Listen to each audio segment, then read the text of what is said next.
Mais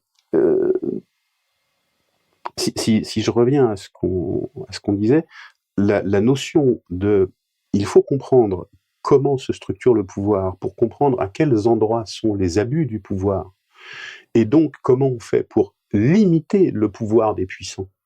C'est ça la base du travail de Montesquieu, et donc toute la philosophie des Lumières, la notion de pourquoi il faut une constitution. C'est une idée française, le pourquoi il faut une constitution, et une société qui n'a pas de constitution ne fonctionne pas. Ça, c'est vraiment des trucs fondamentaux de la pensée politique française. Or, nos politiques actuelles ne comprennent pas ça.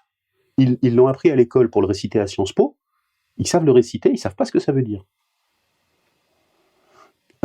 Et quand tu leur dis une société où la séparation des pouvoirs n'est pas organisée, n'a pas de constitution, c'est à ça dans la déclaration, hein.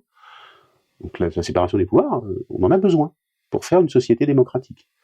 Et du coup, quand tu leur dis, mais dans le numérique, comment ça marche? C'est quoi la séparation des pouvoirs? Moi, ce que je veux, c'est que Monsieur Zuckerberg, duc de Facebook, il se voit imposer la loi et l'obligation d'y répondre, et ça ne veut pas dire qu'il l'applique lui. Ça veut dire que quand le juge vient lui demander des informations parce que machin a porté plainte contre truc, il a une obligation de répondre. Et que s'il ne répond pas, il devient complice pour obstruction de justice. Ça. Mais je pense que on met le doigt sur le problème le plus grave de notre société actuelle, c'est l'impensé autour du numérique. Le numérique change les moyens, mais ne change pas la loi, et ça tu le dis très bien, parce que la déclaration, en fait, il y a tout dedans. Oui. Par contre, il faut aujourd'hui avoir du pensé autour de ça, et il n'y a pas de débat sur le sujet. Oui, et en fait, le numérique change la façon dont le pouvoir s'incarne. La notion de pouvoir existe dans les sociétés humaines depuis qu'il y a des sociétés humaines. Toutes les études anthropologiques montrent que dans toutes les sociétés, il y a toujours des inégalités, il y a toujours des structures sociales qui permettent de les justifier et de les rendre tolérables.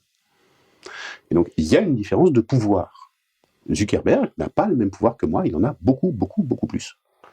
Et en fait, il y a besoin des structures sociales qui viennent justifier de ce pouvoir et qui viennent limiter ce pouvoir. Et qui viennent faire en sorte que ce pouvoir rentre dans des structures sociales débattues en commun qui font que nous faisons société.